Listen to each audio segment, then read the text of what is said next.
Hi, friends. Today we are in beautiful Thomaston, Georgia, and we're going to be looking at the oldest house in the county, the Dallas Weaver House. The oldest parts of this beautiful property date to 1820, and the new section, it came around in 1840. So we're going to take you on a room-by-room tour of this amazingly intact home. It's probably the most intact period structure we've had the honor of touring. One of my favorite parts about this house is that all through its existence, it has passed from female family member to female family member and has not been on the open market since 1839. Now, through the Georgia Trust, you can buy this property. This is the only property that we've shown you so far that you can actually purchase, and it is a gem. If we weren't chock full of beautiful ladies of our own right now, I'd be sorely tempted to adopt this girl. So we're going to start out here on the front porch, which is a beautiful Greek Revival portico with its original fluted columns and a gorgeous fan light over the front entry, the double front entry with blown glass. We have visitors. What do you say? Get it close. I love it. I love it so much. So come on in. Original screen doors with their original brass pulls from 1840. Gorgeous original front door with its original escutcheon, which on the inside has its skeleton key still extant in there, which I love. I would say that there would have originally been a carpenter lock on here. That may have been what this patch is. Full lock there. So, you can see the front hall, but I really kind of want to start in the oldest part of the house. So come with me, I'll show you the oldest part of the house and then how the house evolved over time. That's one of the amazing things about these extraordinarily old properties is they have such an amazing evolution. It's not as though they were built all at one time. It's not like today when we pour our foundation and we build a house and it's done. These homes evolved over time with the family. As the families grew, as the family's wealth grew, we also have a fire detector that has a low battery, so you guys pardon that. The houses evolved and grew as well. So we're in the earliest part of the house, 1820, federal style, one-room construction. You can see the incredible width of these, what would have been hand-hewn beams. And the walls are painted in gorgeous, I think this is milk paint. It's hard to tell if it's original or not, but it's a beautiful ochre color. The black on your chair rail and on this amazing federal mantle. Look at this beautiful federal period. Classic clean lines. I mean, it just screams federal period. And this black would have been an appropriately original color. So I feel like the colors in this house are original to the period. So this was the first period of the house. 1820. 1820, which I said. I know. I'm reminding. So then we go into the second addition, which is the central hall here and this room. Beautiful original doors here. And again, these gorgeous white planks. So these two rooms were added, in 1830. So a decade later, a little more wealth, a little more affluence, a little more space. Another beautiful federal mantle. These gorgeous baseboards and chair rail. Love the color. If I lived in this house today, I would not change a single thing about the way these walls and doors were painted at all. The family is still living. Oh, look, we have the carpenter locks. Extant on these doors, original hardware there. Beautiful. I'd love to get with the family and find out more about the paint finishes and see if they are in fact original, which I suspect that they are. I would never change them. They're too special. But even if they're not purely original, they are completely period appropriate. So I would not change this. I would love to look at a house that had paint that was either original or looked original, one or the other, whichever it is. So then we get to the part of the house that's 1840. So you have the extension of your central hall with this glorious arch, very 1840s fluted, Palladian-shaped archway.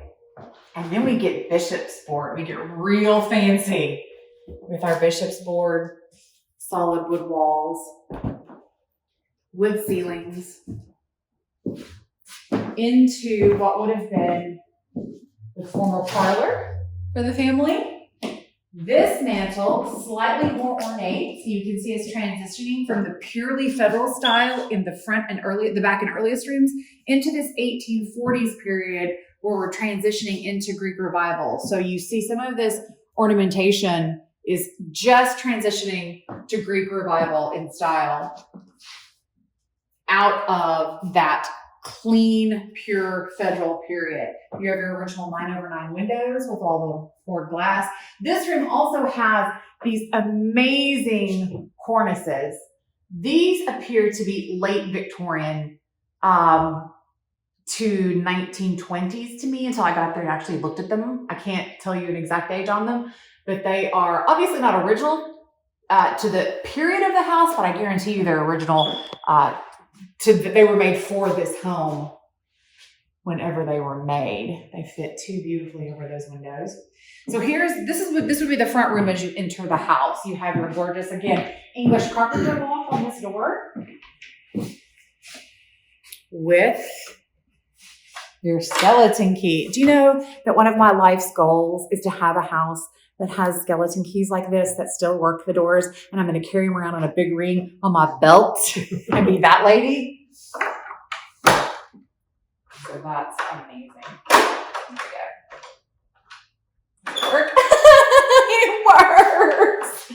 Okay, somebody needs to buy this house for this. This right here. Please buy this house. But this transitions back into that 1820. So this is the part of the house that we've already been into. And you do have these gorgeous paneled doors that split your front and back parlor. Now, obviously, when the family is in residence, they probably would have used the informal parlor, but for dinner parties, the parlors would have been open for dancing. So this makes a small, modest room into a large room that can become a ballroom for dancing and entertaining of guests. This was the family's city home. The family did also have a large plantation outside of town, quite a way outside of town. That property is no longer in existence, but this was their city home. When they came into town to visit friends and to entertain, this is where they were. So let's look at this other 1840s period room over here.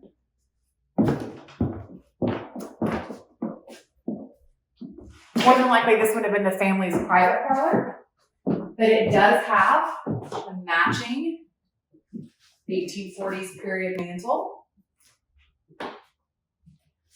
Again, in this great black paint. You'll notice in these homes that retain their original paint, and again, I suspect that this is near to, I could be wrong. The Georgia Trust might tell me I'm so incorrect, but one of the ways you can identify natural paints is because of the tone of the paint.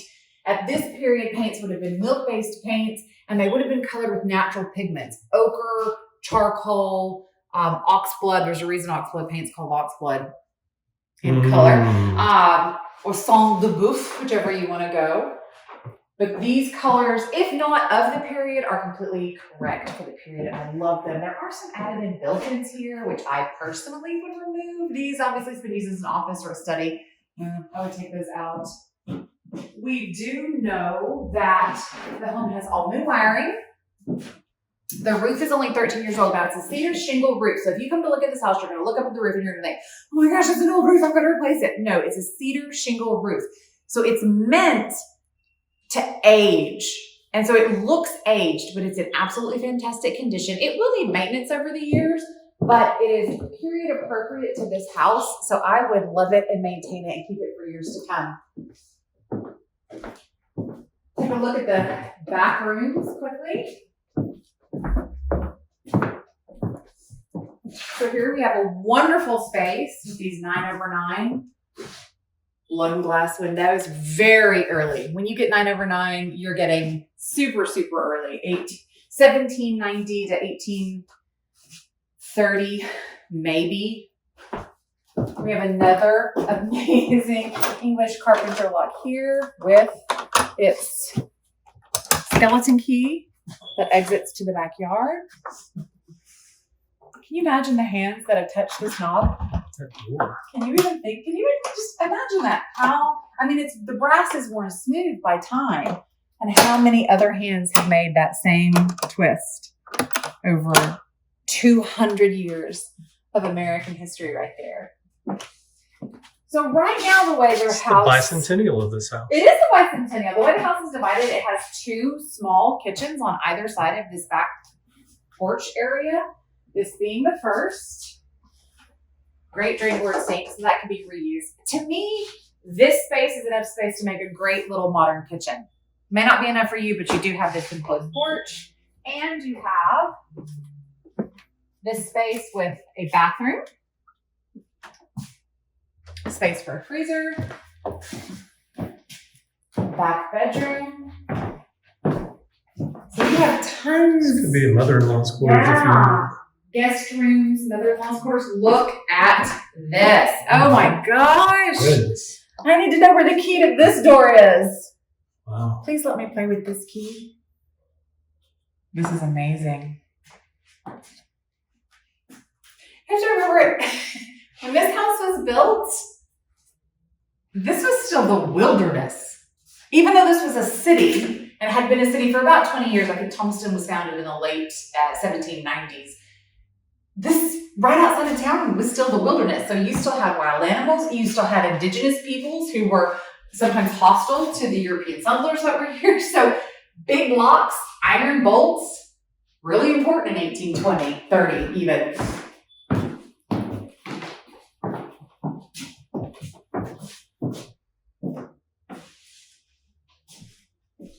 Everything in this closet stays with the house. Let's see what's in this closet. Oh, DVDs. I have a feeling there's a lot of documentation about the house in here. Probably. I'm sure that's all Treasure. I bet it's all documentation about the 200-year history of this. Buy the house so you can look through the treasure. Yes, I would. You know I would. Okay, so we're going to go across. This is across that porch area that we just came through to the secondary small kitchen. I would buy this house for this stove. I want you to see this. Look at this. It has a stove, a sink. Let's see what's down here. And a refrigerator. One piece. That is so cool. And an oven. Yeah, it's all in. I want this so badly. And that's about all the sink and refrigerator I need. There's room in there for brown. That's all I need. And then another bathroom. So we have 2 bathrooms on this level right now.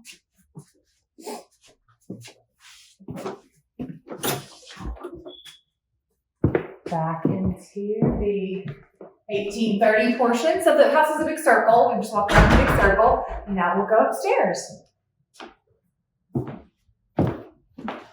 Again, I think it's worth just standing back here and looking at this Palladian arch and the fan light, how it mimics. It's just so stunningly beautiful. Priceless. And the interesting thing about this house, and so many townhomes for farmers and planters townhomes, while this was his formal townhome, because of the time it was built, there's still a beautiful degree of rustic charm to it. It's not so high style like you get with so many of these homes that you are uncomfortable in your own space. You feel like you're living in a museum and you can't enjoy the space. This has like a rustic charm feel to it where it's going to be cozy, it's going to be snug. Wonderful space. More carpenter locks with these gorgeous brass knobs. Up we go. Now, this stairway holds an absolute treasure. You're going to think, what? But listen to this. You ready? Oh, Let's get up there and then do it. Well, I do want to point this out. So can you see this ghost of a staircase here? There's no way for me to describe to you how much I love this. So when this addition was added, the family obviously lowered the staircase, and how the upstairs was accessed from here to here to accommodate the new floor plan and the new use of this space. So this is probably the ghost of a staircase from around 1820. So we know that is some original paint. Yeah. So, ready for this little treat? It's crazy. Here we go. Here we go. Right over here, we have a puppet theater. Let's see if I can zoom in on that. Okay. Look at that. Now, some of you may think creepy. I think phenomenal. You can't really see right there, but it's actually got its own knob and tube wiring and stage lights that were set up for the puppet theater. So I'm going to show you how it was meant to be used.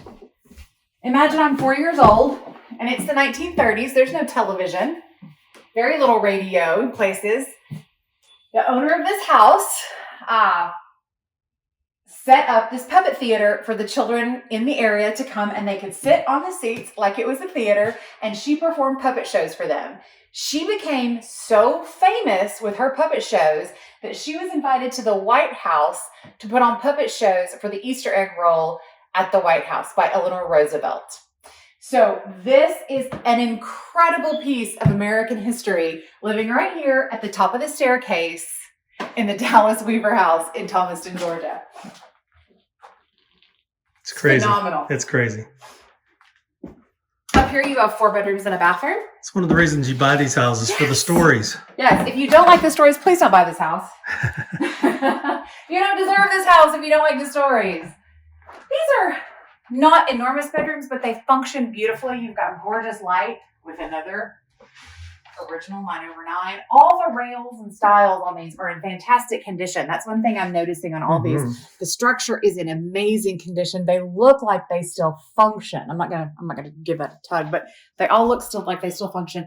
Here we have incredible. Obviously these are an original, built in. Look at that raised panel on the interior of the door. Beautiful. Running all the way down the wall, so you have tons of storage space and a small room.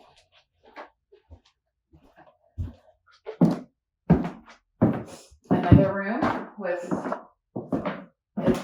similar space. I love these wood walls. The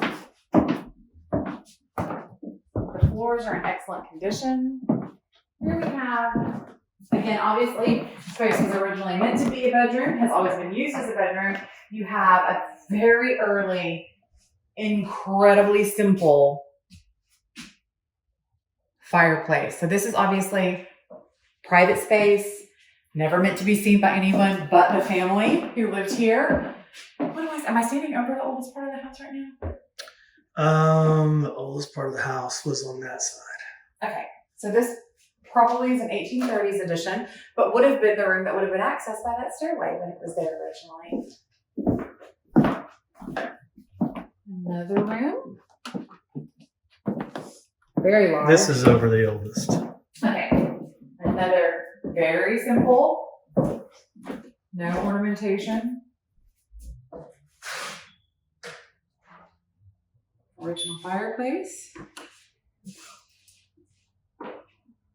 Great space there. This is wonderful space. I mean, these rooms are really cool. Yeah. I love a good ceiling. I know the shapes and the wood walls and the wood ceiling. I mean, can you just imagine owning a home that people have been walking around in since 1820? 200 years. Let's see. Do I live in this door? No? Oh my gosh, there's huge space in here. Great storage space. Ooh, and there's some creepy little doors. Be a bedroom for the child that you don't like. Right? If a clown pops out at me, I'm going to run screaming. I think anyone would. Attic access. You can see that it's got new wiring.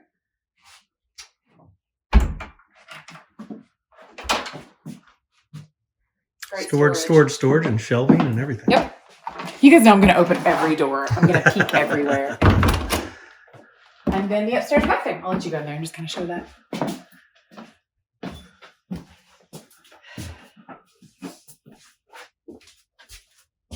It's a good look at the roof.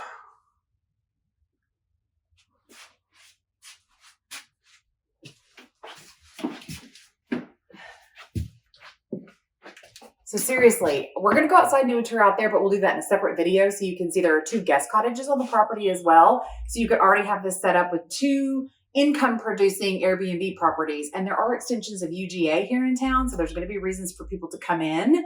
So not only are you buying a great house at a great price, but you're getting a little income potential with it. But we'll go out there and talk about that in a minute.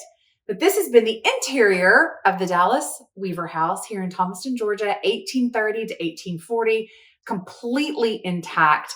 A true rare specimen, an opportunity to own a piece of American history at an incredible price, just 70 miles south of Atlanta. Is that what we said, Kevin?